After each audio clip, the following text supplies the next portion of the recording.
Hello there everyone, welcome back.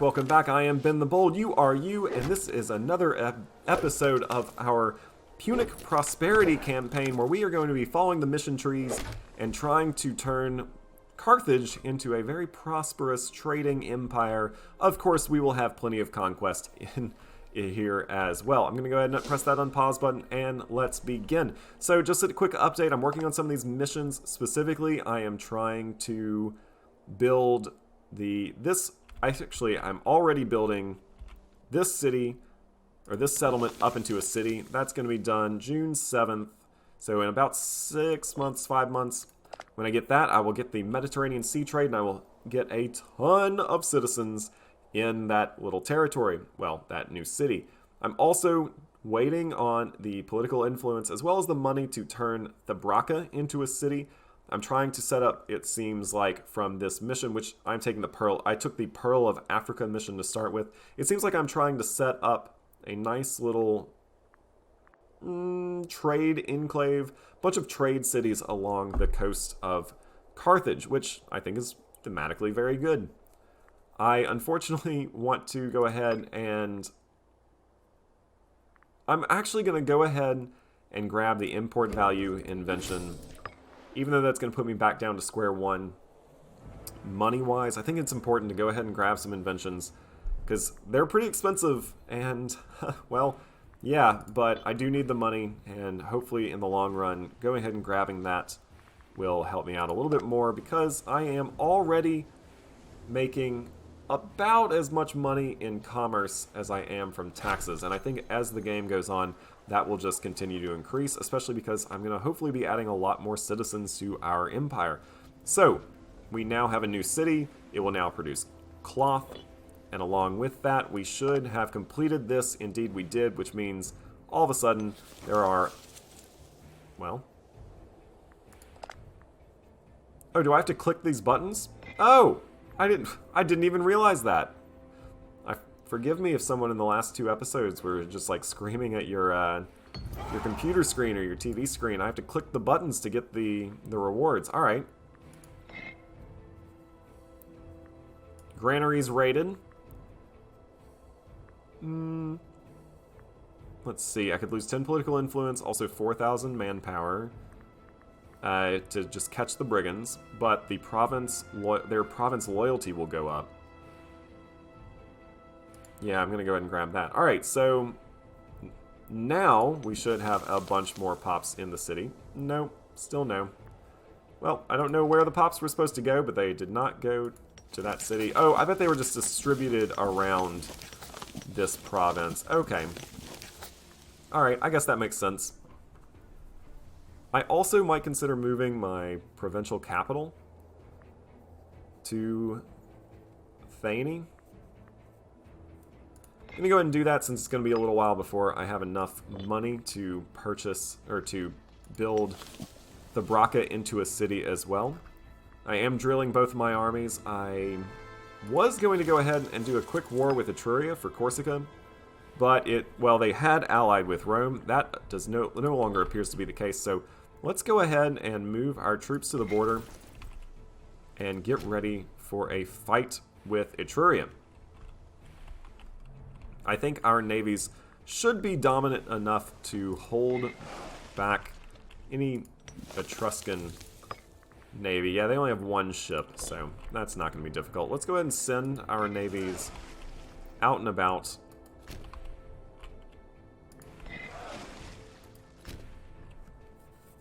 I'll move 1 navy here, that way I protect the strait. Just in case they do have an army in Corsica, it won't be able to come into Sardinia. And then I'm going to move 1 navy to go ahead and just blockade. You know what? I have 3 navies. Let's go ahead and just use them all to blockade all of Etruria's ports. That's right, a full blockade in Imperator Rome. How fun, how fun, how fun. I'm really enjoying the new Livy update. Also, I have the Punic Wars expansion. Everyone should have the Punic Wars expansion though, because it was free. And let's go ahead and declare war. Pushing this through is going to raise my tyranny up a little bit, but I'm going to go ahead and say, let's go ahead and take Corsica. Now this might... Oops. Do you know what I completely forgot to do? I forgot to raise my fleet maintenance. So my fleets are kind of in trouble. Let's actually go ahead and get you back home, just in case you run into some pirates. I love the fact that I don't take attrition by default anymore. Oh, and it looks like here is their one lone ship anyway. Well, those pirates, of course, are annoying. We have the art of the deal. Members of the mercantile faction have something of a reputation regarding the price of their support. It came, therefore, as no surprise at all when Milkpillies Barca, leader of the patricians of Carthage, approached us with a glint in his eye. Okay, so it seems we have similar goals. We could lose 66 gold, but the mercantile faction will be more likely to back our diplomatic actions for the next 2 years. I could say it's an unnecessary expense. Don't want that. Or I could lose a hunt. Alright, well, it looks like we are just going to have to share similar goals for now. Looks like a child has been born. I'm going to call him Yutpan. And with their only naval vessel being here, well, I'm not worried about the Etruscan fleet. I'm going to go ahead and blockade it, even though my ships are not at full morale. They only have one boat, and it's also not at full morale, so...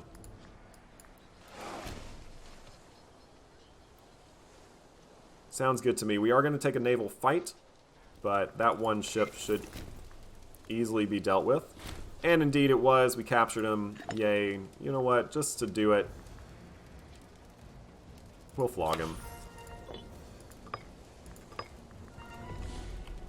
We unfortunately did burn their city, so that's something. Alright, I'm feeling confident enough to go ahead and blockade their cities on the mainland. I feel like our ships are decent enough morale now. I'm still worried about pirates, of course.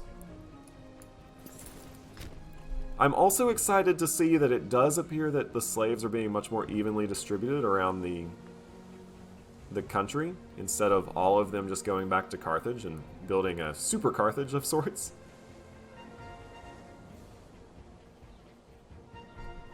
Of course, there, unfortunately, the slave just died.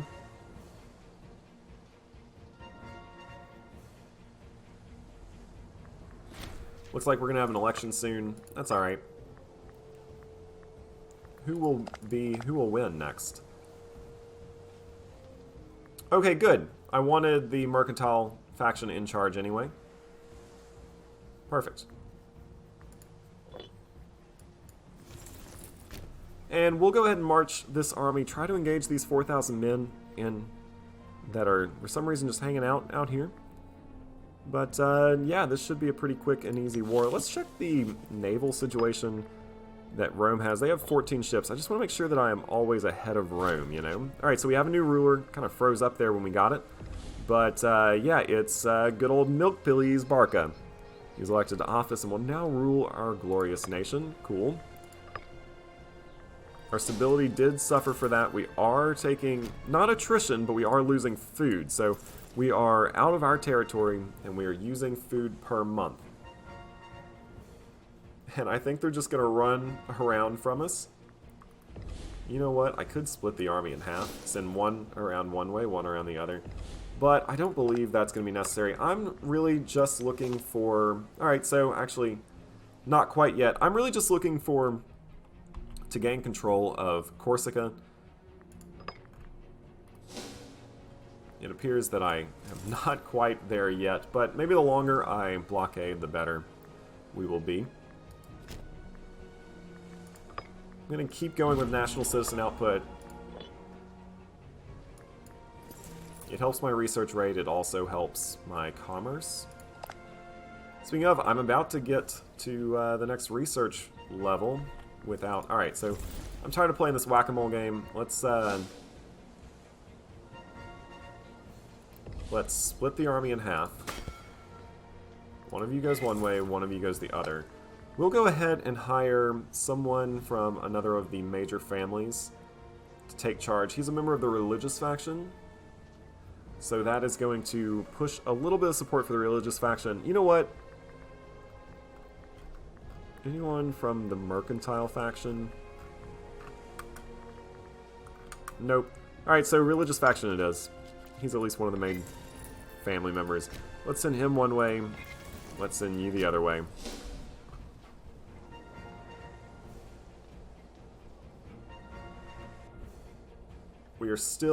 We're not really making any money from these blockades. I wish blockading was more impactful, I guess. That's really something I wish for, like, a game like EU4. I want, if your nation's being blockaded, like, especially if all of your troops are, or all of your ports are being blockaded, I think that should be just absolutely tremendously detrimental. And, like, take your trade income to nothing, practically, in, like, EU4. Alright, so we are going to win there. Is that going to give us enough war score to go ahead and take what we want? It is. I just want Corsica, so let's go ahead. And we have taken the region of Etruria, and now I'll combine these armies. And now you will go down to Sulky.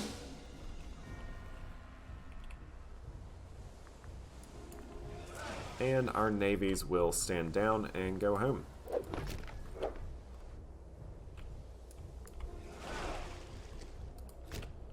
So there it was actually beneficial to have a couple of navies, but really, I don't see a reason why we shouldn't just put all of our fleets in one and just have a roaming Doom fleet, except for the fact that I just don't really want to. Okay, so interesting, we have a duel of lust. Two of these beautiful women are obviously infatuated with the Cephate. I mean, he's a good-looking dude. And he's got this, like, gold armor thing. Yeah, he's a good-looking dude. Plus, he's the most powerful man in Carthage right now. So, I get it. Alright. At each turn, they compete in their attempts to get his attention, be it by seductive smile or suggestive pose. Ooh la la. Milk Please Barkham, being a creature of lust, naturally welcomes their advances, though choosing one over the other might bring on consequences. So, we could say the charm of Cheyenne, Hanadid, cannot be matched. Basically, he becomes friends with her. She is the wife of the head of the Gisquid family, and she might become pregnant. Okay, no, she would become pregnant. Okay. Or we could say that Sofansba is irresistible. She would become pregnant. She is the wife of the tribune of the people.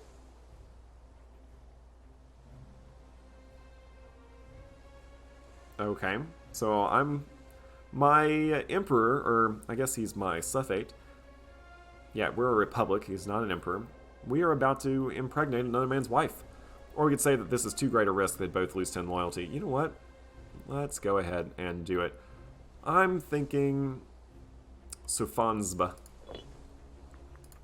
Congrats, dude. You're about to become a father. Again. Are you a dad? Yeah, you have 3 kids.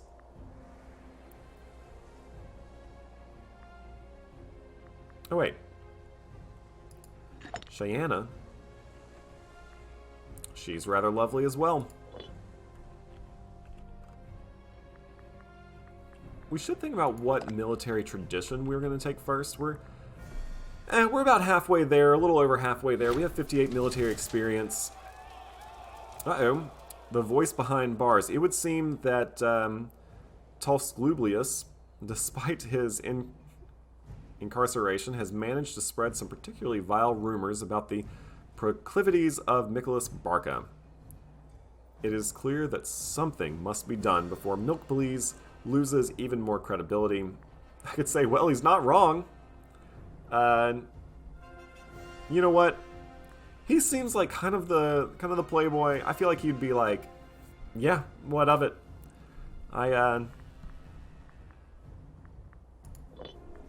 There he goes. People know. People are just okay with it. Look at that. I love that we fought in this little war up here for the rest of Etruria, and we really didn't take any casualties because, well, we didn't take any attrition. I think I'm going to move you into cultural assimilation.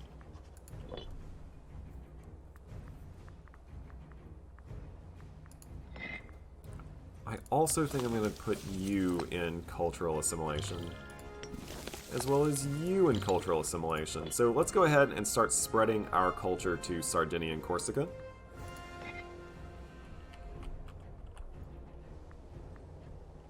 We do have a little bit of tyranny. That's alright.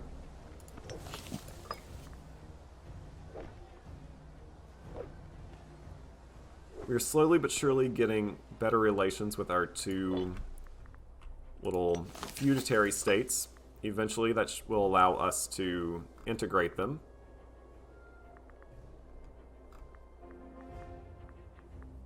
We could hurry this process along a little bit by sending them a gift. I'm going to go ahead and hold on to my money, though. We definitely need to save our cash at the moment.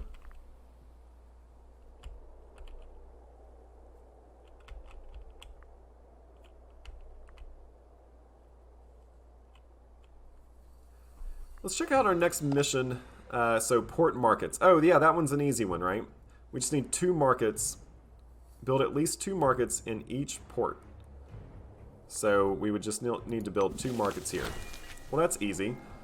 Shame of a governor. In the midst of a fallow season, someone, Adherbal Hanadin, one of the most esteemed governors, held a vast and lavish party in his summer palace at Concleria.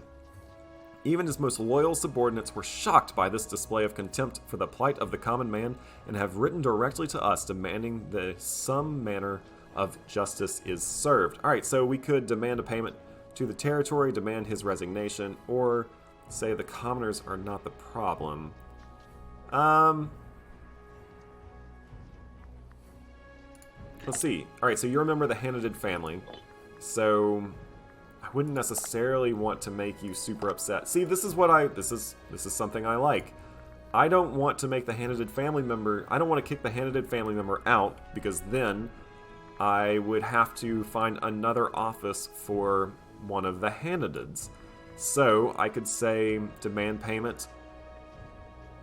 What's his loyalty looking like? He's gaining loyalty per month. I'm going to say demand a payment to the territory. Perfect. See, this is what I like. Because before the new update, I would have just been like, yeah, let's just kick him out. I have other people who I can put in place. But here, I wanted to leave him in because he belonged to an influential family. That's good. That's just downright good. We're getting up there. I need about 100 more gold before I can build another city. Looks like we have a new kid. That's great. Ooh, I wonder if that was the child I had with the wife of another man. We already have eclipsed our commerce income from our taxes.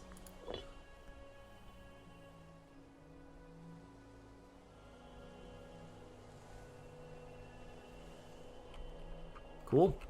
We are continuing to grow. I forget, we also have these little islands out here. How precious. I think I'm going to go ahead, even though it's going to set me back. How much money will it set me back if I build 2 marketplaces? So we'll set me back 88 ducats. I think I'm just going to hold off until I have enough money to build that city. Yeah, I think that's what I'm going to do. I'm also going ahead and put my fleet maintenance back down. That's going to increase the amount of money I make per month, which is always good.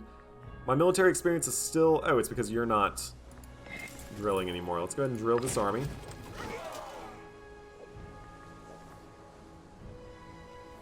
I also am going to go ahead and recruit a couple more hoplites to this army. Just go ahead and make it a full sack of 20 soldiers. Yeah, I'll trade away some fish. A gift to Tyrus. Well, we can't afford it, or we can have Himelico, who's our augur. He'll lose 20 loyalty. Oh, he's a Hanadid. Let's check out our laws. Can we change any laws? So, first of all, I think eventually I'll probably do extended terms. That helps my stability. I definitely don't want... No, alright. Populist faction influence minus 0.05. I'm actually okay with that. I don't really want super short election durations because that kind of messes with your stability. And I don't want lifetime elections unless I'm looking to go into, like, turn it into a dictatorship, which I don't think I'm looking to do at this point. We'll see how the game goes. It's a long campaign. It's a really long campaign. Military reforms, I could get army maintenance cost minus 15%. That'll certainly help. Morale of armies up by 5% is good, I guess.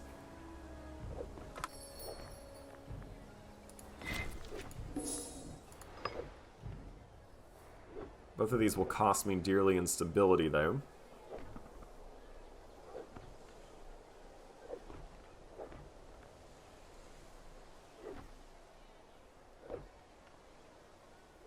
If I wanted my civic faction to stay in power, this isn't a bad deal. Assembly of soldiers. Fabricate claim cost goes down by 50%.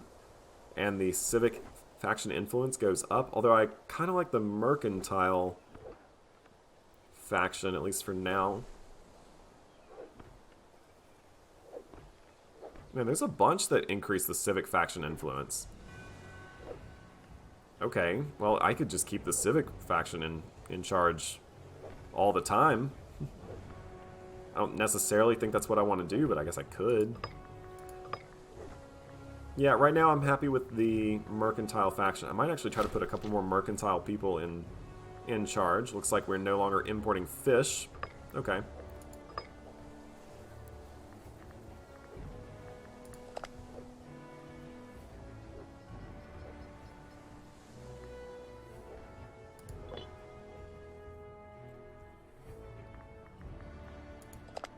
And I will say, it's going to take me a little while to work through this mission. Do I get anything big if I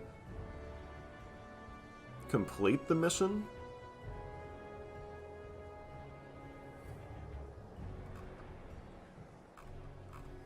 I just don't know.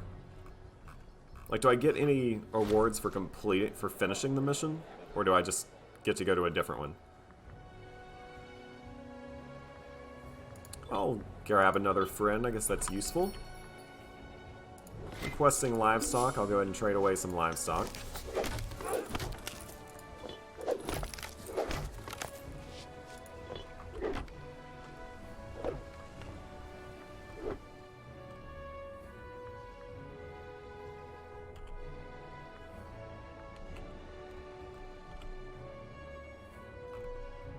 I guess I could think about moving this army of 20,000 soldiers a little bit closer to home. After all, right here, all it's doing is just protecting these two islands. I should also, eventually, when I get enough pops of our culture, to go ahead and start colonizing this land. Now, I could do... I don't know if any of you watched my Icenia Rises campaign, where I took Icenia and took it all the way across Europe, basically conquered all of this territory, all the way out to, like, here, the Ukraine. I did that mostly through just a huge colonization rush, which was not exactly the most exciting thing. I did it between episodes. I just, like, in batch would colonize just, like, huge groups, and I did that by moving slaves around, spending just tons of money. I could move the slaves around and do the same thing in Corsica, assuming I, had tons of money, that is. But I think I'm actually going to try to let this happen a little bit more dynamically. I will probably move some slaves to Venale when I get more Canaanite or Levantine pops in northern Sardinia, but for now I'm just going to let it be. Alright, we're about 4 months away from having enough money to complete that other mission. Basically, we just have to turn this into a city. It's not going to be super hard.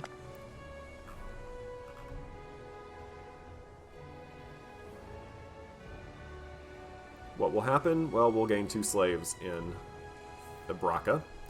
I guess that's not terrible. That's not terrible. Then I'm also continuing to look for... I'll then spend my next, I guess, 88 ducats on the port markets, which just involves building 2 markets here in this city. Thany. Okay, cool.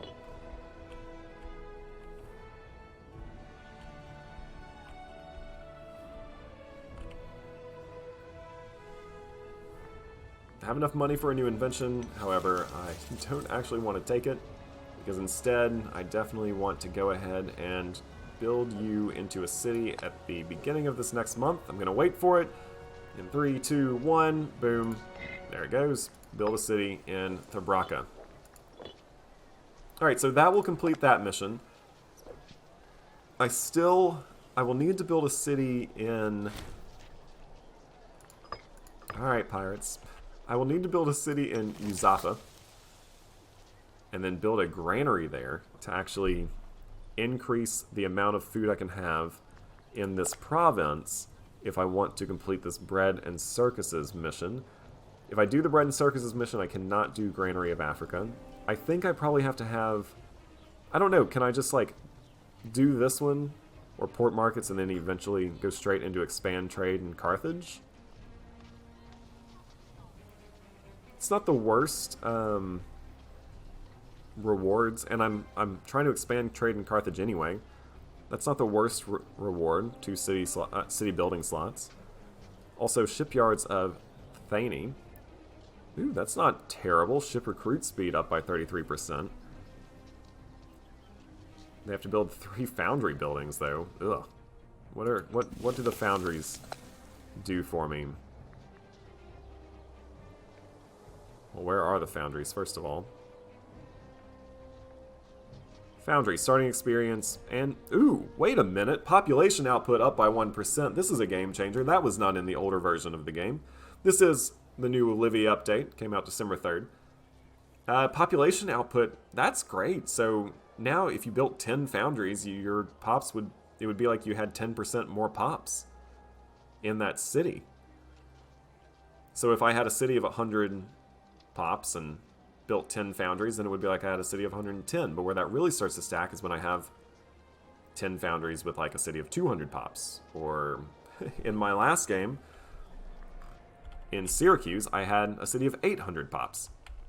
That would practically, if I built 10 foundries, that would practically be like having a city of 900 pops. Really 880, but still. Alright, that's interesting. That's cool.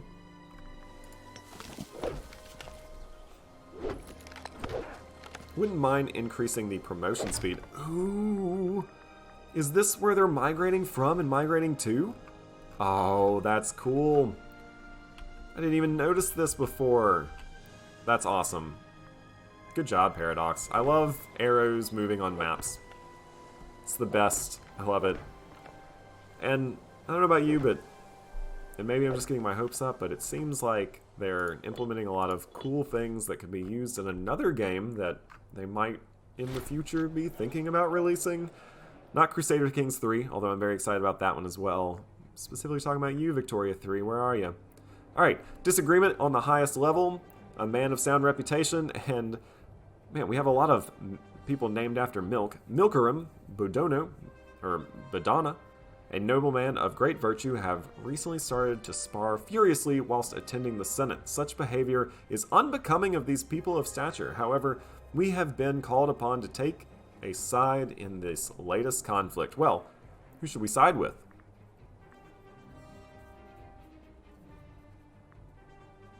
I think I'm going to go ahead and side with Eurogras, just because you're a governor and not a researcher, as well as your loyalty is actually a little lower, and we would become friends with the governor of Magna Graecia, so there we go.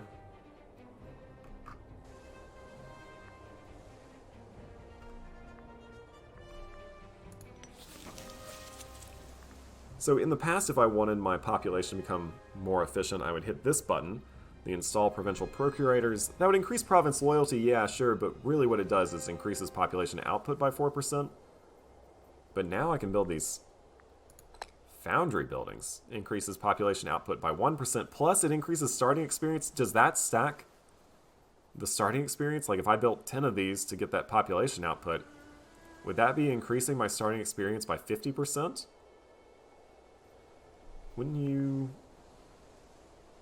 That's awesome. That's great.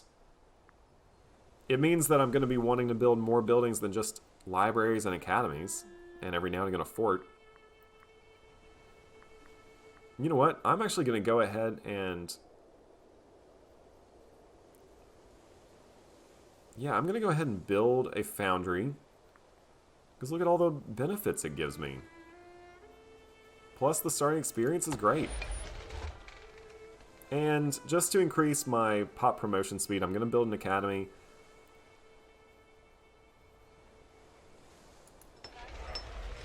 Cool.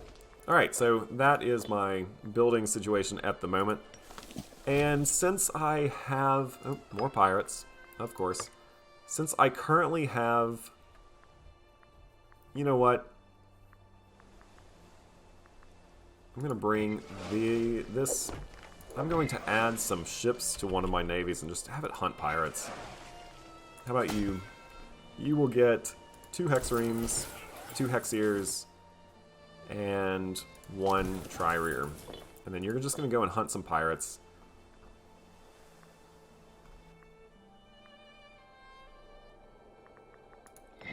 I'm going to automate it to hunt pirates, search and destroy enemy fleets. They're in naval range. I don't know if that mission will actually make it go hunt pirates. I wish there was like a dedicated, like, hey, you're searching out pirates. Neglect everything else. Alright, so, oh, we're running a deficit. Oh well. National population growth is going to be reduced by 0.02% for 15 years. Oh well, this is terrible. It's not that bad.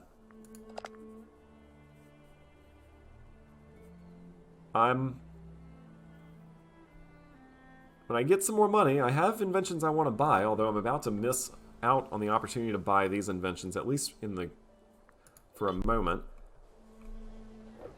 What's my, alright, so my balance is pretty decent. I'm rocking a pretty small army at the moment for a nation as big and powerful as I am, although having all of these feudatories and vassals certainly helps. Let's go ahead, though, and actually start the integration process with Emporia, as well as with... So that's actually going to give me 10 tyranny, because I had to force both of those measures through the Senate. That's not great, but this is a chance to take a look at what tyranny does. Looks like tyranny decreases your primary culture happiness, which is not great.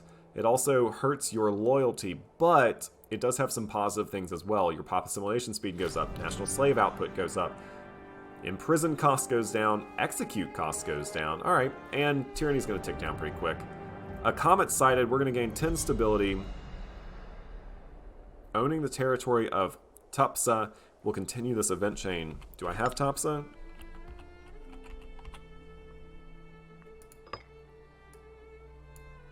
Where is it? No, I don't have Topsa, but one of my feudatories does. Alright. Well, now we are very, very stable, at least for a little while. Let me go ahead and spend some political influence to make them a little happier. We're going to have an election soon, October 1st. And it looks like a member of the religious party will become our new suffate.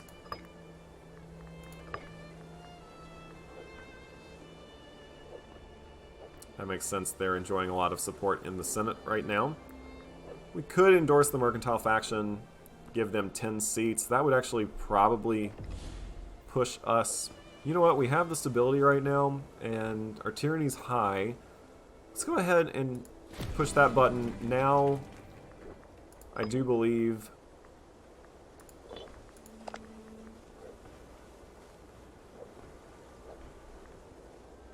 So he must be getting some votes elsewhere. Let's check out where his votes are coming from.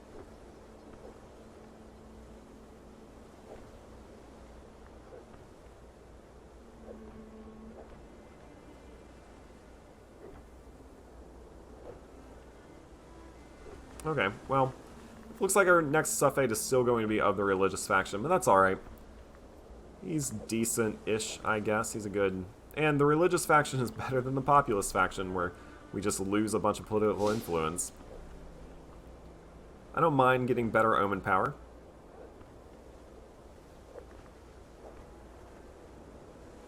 And it looks like here is... Ooh, an unpopular council.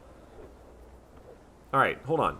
Never one to challenge the status quo or even do anything remotely considered interesting, Abibal Barkham has been elected suffate by a slim majority of dull buffoons in wine-stained togas. Ha! I love this! It would be fair to say, perhaps, that Abibal does not hold the confidence of the people in the same manner as the Stoic rulers of old. So, we can say, ah, well, time will see this division healed. So we're going to lose primary culture happiness by 10%. That's not great. We can lose 220 gold. Don't want that to happen. And execute some of them. They'll come around. We'll gain 10. Alright, so I'm just going to say this division will be healed in time. It's going to hurt my primary culture happiness, but that's okay. And unfortunately, that is actually where I'm going to go ahead and have to end it for today. Well, I'll get this last event. The fate of the Republic and that of the Barca family is and always will be intertwined. It is therefore a matter. Okay, so once again, the Barcas want to put some people in power. Is this because... Am I getting this mission or this event because my suffate, my current ruler, is a member of the Barca family?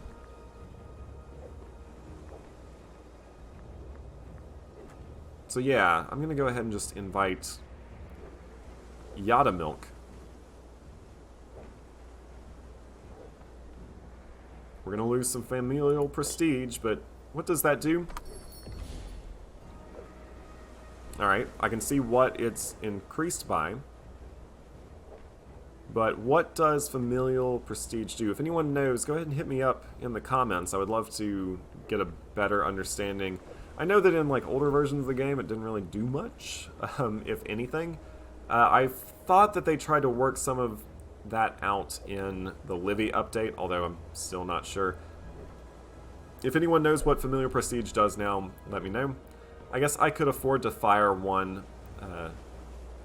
Bedonidid, or Bedonid, but we'll have to see. Oh, and I need a researcher, so I don't need anyone from a specific family. Let's just go ahead and grab someone pretty decent.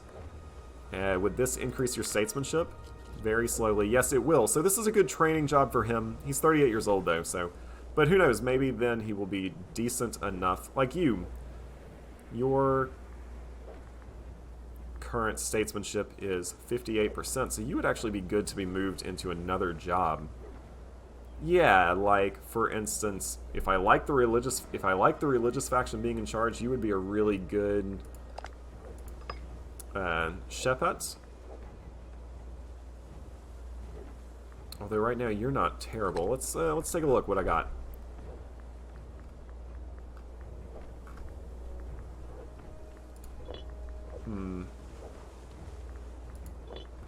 Oh well.